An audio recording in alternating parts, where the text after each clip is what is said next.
Alright, welcome back guys. Today we're going to be talking about this optic right here. So as you can see based on the box, this is made by UTG and it is essentially their version of an RMR or the HoloSun series. This one is their OP3 Micro is what they call it.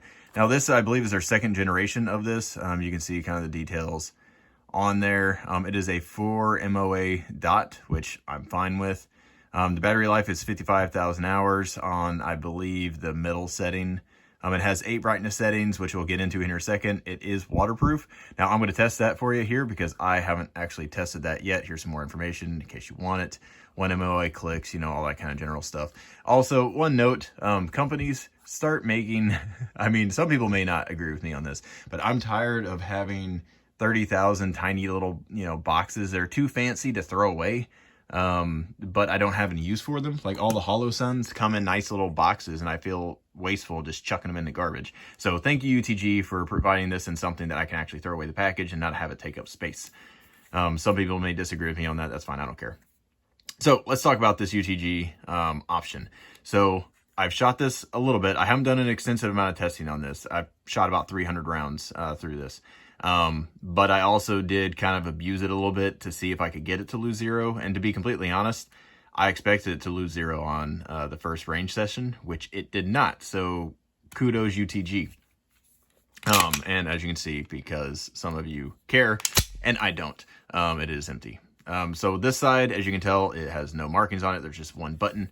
The other side on it, hopefully this thing will actually focus, has their UTG marking on there. I don't care about their markings. It has their elevation and their windage right there and there on the sides, you can see. And then there's the emitter and the screws they use. And they do use torque screws on here, hopefully if you can see that. Now the screws to me feel, I don't know, kind of a little pot metal-ish for lack of better words. It could just be the coating they have on there, but I don't know. They work just fine. I haven't had any issues with them. I just don't like how they feel. Now that aside, how does this thing work? Now, as you can see, there's a dot right there. It's a 4 MOA, so it's kind of a middle ground between, most companies will do like a 1 or 2 MOA up to, like a 6 MOA. I don't have a problem with it. It has multiple brightness settings, all of which work fine. So the reason I wanted to review this red dot specifically, and again, I bought this with my own money, and if I don't like it, I'll end up probably returning it, or if I break it, I'll return it. But I wanted to see what's the cheapest option out there that I could get for a Glock, for a pistol of really any kind that's, optics ready. And I wanted to get as cheap of an optic as I possibly could that would still work. The cheapest options I know of out there are around $200, and I think they're made by Swamp Fox. And those are, decent optics for the price. But to me, if you're going to spend $200, spend an extra $50 and get a HoloSun that is a 100% proven optic at this point. If you're going to spend that much money, just go ahead and get what you want. The other thing I will say too is all the other cheaper options that are out there, or that are less than $100, are pretty much garbage. I'm sure maybe there's one out there that somebody had great luck with, but I haven't found it yet, nor have I seen any reviews on it yet. So UTG is a company that usually makes fairly good stuff. They don't make the best quality of everything, but they do make fairly good options out there for the price. And this one comes in at $125, which I was surprised. I was like, okay, well, there's no way they can make a red dot that's like an RMR that actually holds 0 and that works, for $125. I was skeptical, to say the least. So I bought it fully expecting it to break, and it has not. So kudos to them. Now, I will say it is like lacking in features, and the quality on it, while not, it's not bad, it's not fantastic either. Let me take this off the slide so I can show you this a little bit easier. All right, now that I can use my hands as a background, it should focus a little bit better. So you can see on the front, it is coated with red, to reflect sunlight and everything. And then on the back side, it's kind of, you can see if I hold up to the flag, it's got that blue tint to it. It's not perfectly clear like a HoloSun. Now, in order to do, the reason they did that is to extend the battery life, because again, they don't use as good technology as other companies. So I give them a pass for that. It's still much clearer than an RMR. If you ever use an RMR, it kind of looks like you're looking through an almost purplish fishbowl. So if you're used to that, you're gonna actually enjoy this. Show you what it looks like, and it's gonna focus on the gun for some reason. All right.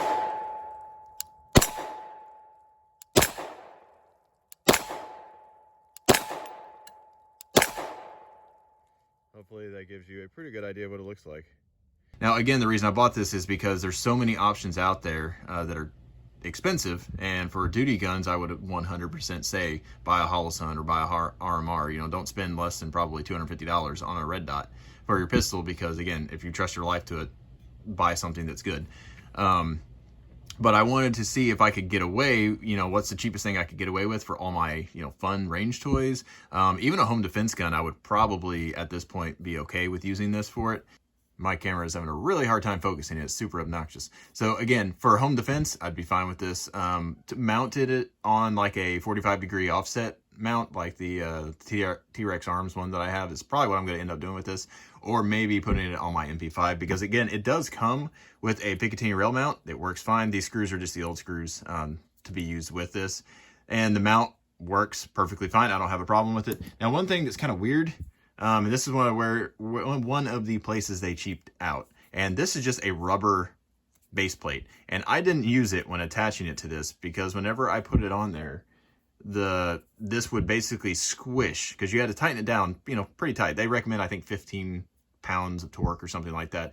I don't know how many Ugga Buggas I tightened it down, but I tightened it down on here to where it will not move. I didn't over tighten it or strip anything, obviously, but whenever I was tightening it on here with this thing would just squish out both sides, and it just looked terrible, honestly. I mean, it's all aesthetics, I guess, at that point, but I mean, it stuck out, you know, farther, about as much as this sticks out from the slide. That rubber stuck out that much further, and I thought that was bad. I mean, yeah, you could cut off some of the sides if you wanted to, you know, trim off the sides, but why? Like, use an actual plate. And I don't know if that is what makes this thing waterproof, or if it's waterproof without that, but I am going to take it off the slide and dunk it in water here with you, and we're going to see if it's waterproof without that rubber mat. If it's not waterproof without that, like if you mount it directly to a slide like I did here, without using that little rubber gasket, and it's not waterproof, I would say I'm not interested in this whatsoever on any sort of serious use firearm, including rifles or anything like that. I would still be okay with it on like a home defense gun or something that lives indoors where there's no chance of it getting wet. But again, we'll see together how that goes. One thing I will say too, it's nice, the height of this, you can still just barely use the, well, let me turn this off so you can actually see through it. Zoom in, it'll turn off. Come on now. There it goes. All right, so you can still see the iron sights perfectly. So, and these are true glow sights, in case you're wondering, and this is a Brownells RMR cut slide.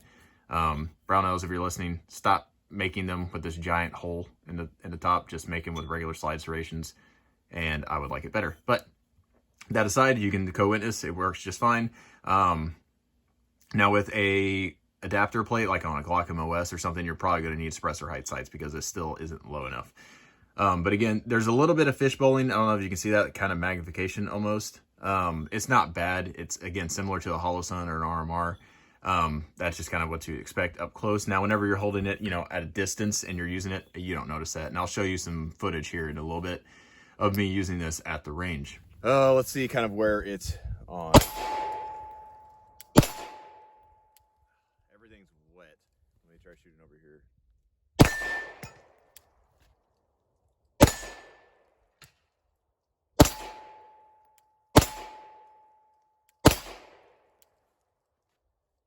Try shooting this little guy.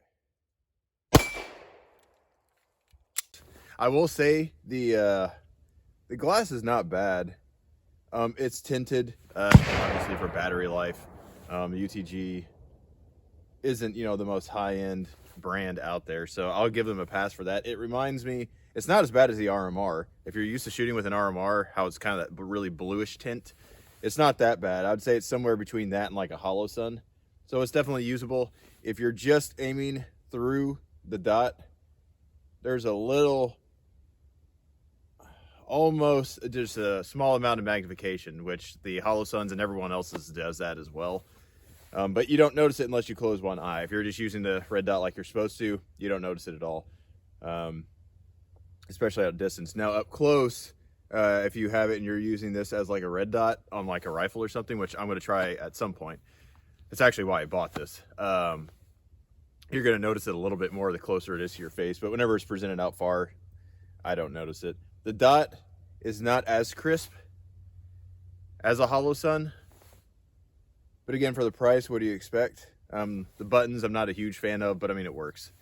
For the price, again, this is the cheapest red dot that I personally would probably consider trusting, which is why I bought it.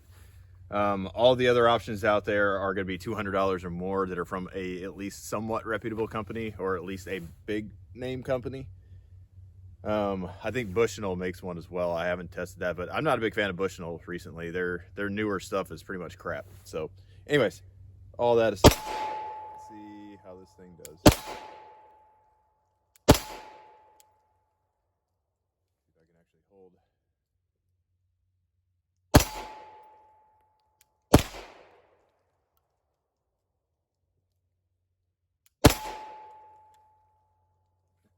Just so you know, it's freezing out here, so I do this for you. So again, here is, hopefully it'll zoom in. There we go. So you can see all of the internals. It's actually fairly well made. I will say too, like the glue or whatever goop is holding the lens in appears to be adequate because it's all the way around all the sides, and it's pretty well done. This optic does look a little bit cheap. I don't know, compared to like something like this Holosun. You know, the Holosun looks like it's beefier, and I think the Holosun looks better. So if you like aesthetics, go with the Holosun. But from functionality, it works fine.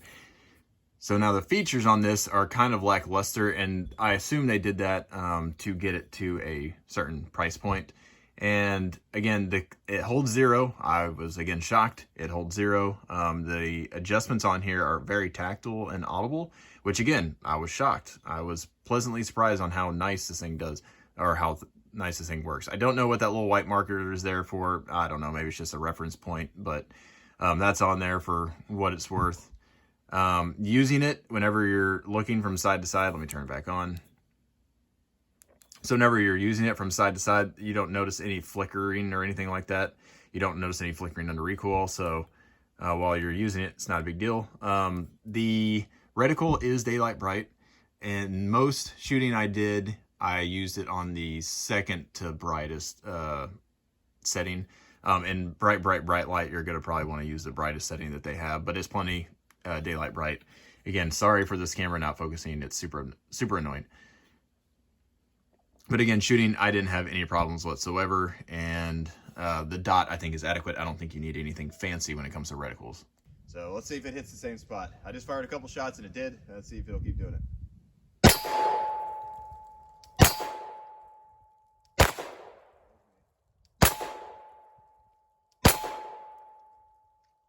All right, so I'm going to say, considering how I'm not the world's best shot, I'm about 10 yards. That's good. I just zeroed it. Well, it's a rough zero. It's hitting center of the head where I'm hitting. So I'm not going to bench rest it or anything. That's, to me, not worth my time. But it's actually lined up with the iron sights now. And the iron sights from all my shooting are on. And also based on this, it's on. So again, 5 more shots. We'll see. Make sure it's hitting center of the target.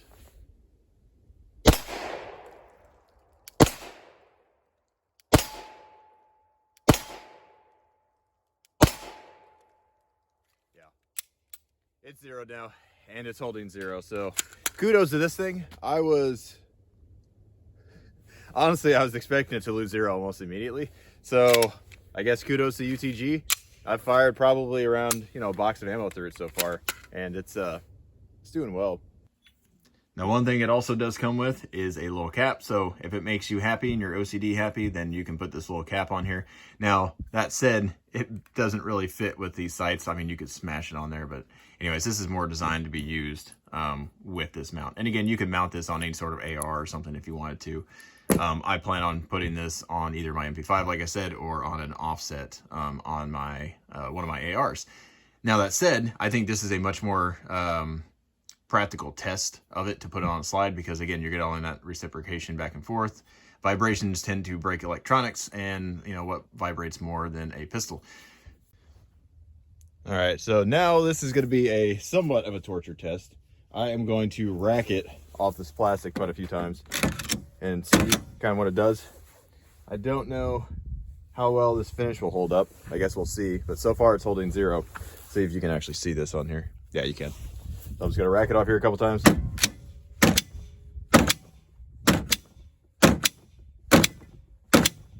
So Now we'll see what it does after this. If it still holds 0.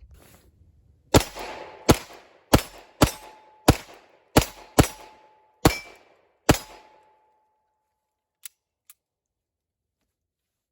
don't know what to say. I like it. So the settings on here. So as you can see, there's just one button only. And as I cycle through, it gets dimmer. So there's your brightest. We'll go dimmer and dimmer and dimmer and dimmer and dimmer. So it has 1, 2, 3, 4, 5, 6, 7. So it has 8 settings, brightness settings, and they're adequate. There's no problem. But now the only issue I have with it, they'll turn it off. You obviously just hold it in and it turns off. To turn it on, you turn it on just by clicking it. I don't like that you have to cycle from the brightest down to the lowest. You know, other options like this hollow sun, you can make it brighter or dimmer, you know, obviously up or down depending on what you want. This one is a little bit annoying because you have to cycle through. Oh, I missed it and I got to cycle through again. Dang it, missed it again, you know, keep going. So, but again, for the price, what do you expect? All right, so after reading the box, they claim this is a tertiary aiming point. I don't know what you would use that for, but it's there if you want it. It does not have an auto shut off, which I'm fine with. I'd rather just turn it on and leave it on. So if that bothers you. It does come with this cool little, see if it'll focus. Come on now. It does come with this cool little flathead screwdriver. It's a little over the top and heavy, but I mean, it comes with a tool to adjust it, so good on them for that.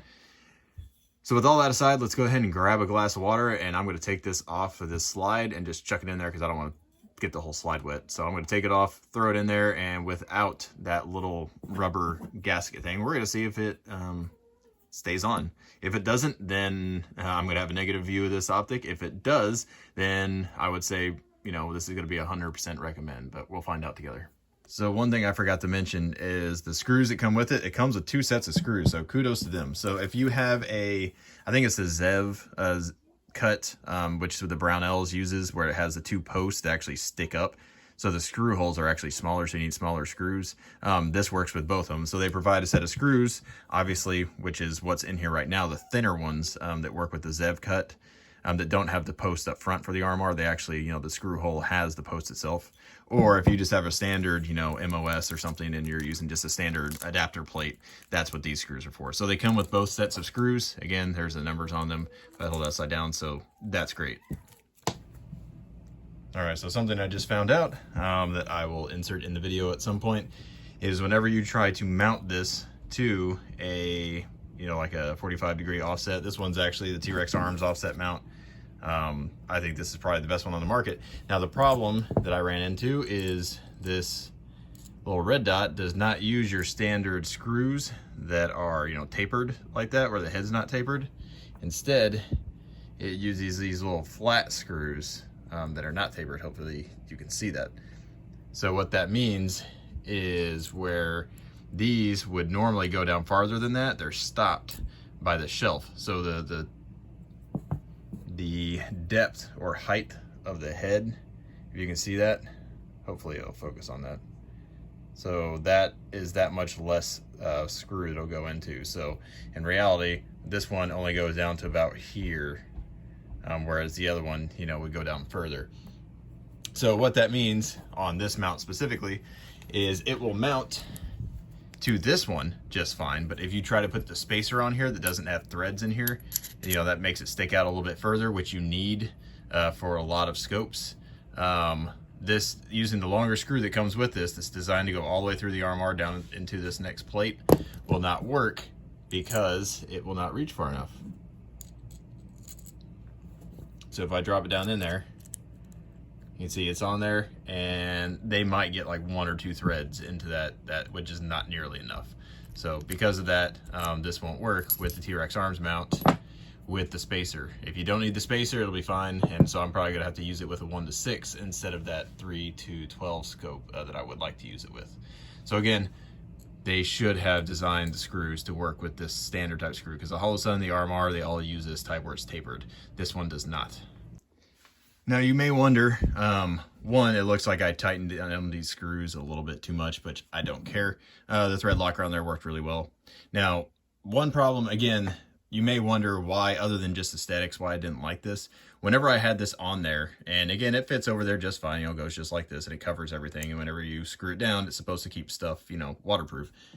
whenever I did that, I couldn't get the screws tight enough without fear of ruining this plate, if that makes sense. So whenever I was screwing it down, I got to the point where I thought for sure this was just going to rip or cut, or, you know, something was going to go wrong with it, to where I couldn't have tightened it down all the way without trimming off the excess, because I got to the point where it was sticking out probably about this far out from the slide, which was, to me, unacceptable. So that's why I just removed this altogether. And then once I did that, I was able to tighten these screws down and it felt very solid. So again, let's turn it on. It should be on right now. It is.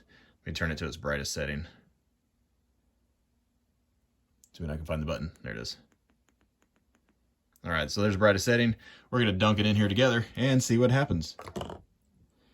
Well, I still see a red light, so that's a good sign.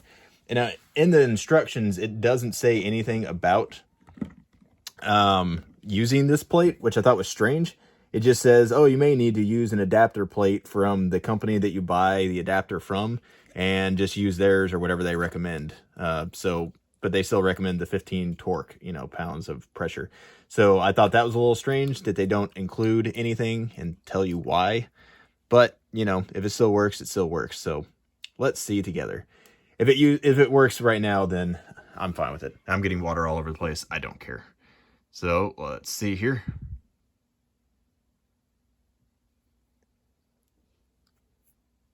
It either turned itself off or it died.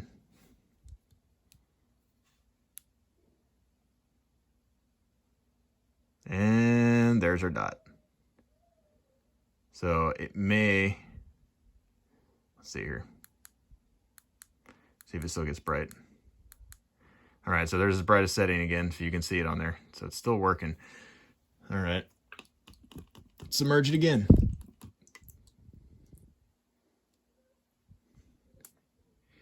And it's still working. Let's see if you can, well, there we go. So it still works. All right, well, I'll give that a pass then. I was concerned that the water would mess with, you know, the electronics or something, but apparently it doesn't. So I guess it doesn't need that plate, but we found out together. So kudos to UTG. Now, something that's interesting that I just discovered, you can see the little red light down in there. Not the red wire, not the black wire, but that little red light, that is actually the emitter. It's down inside here and it's unprotected. And you can see it's protected from this side, you know, with a little lens. And you can see that lens. You can kind of see it through there. See my finger on the other side? So that emitter is exposed if you don't have that rubber plate on there. Now, what I will say is whenever I mounted it to this slide, I mean, it was so tight, I doubt you'd be able to get water in there anyways. I mean, you can kind of see when it was on there, it's tight. Like you can see that exact shape. So I'm not super worried about anything getting in there. If grease and gun oil wasn't able to get in there, I'm not super worried about it.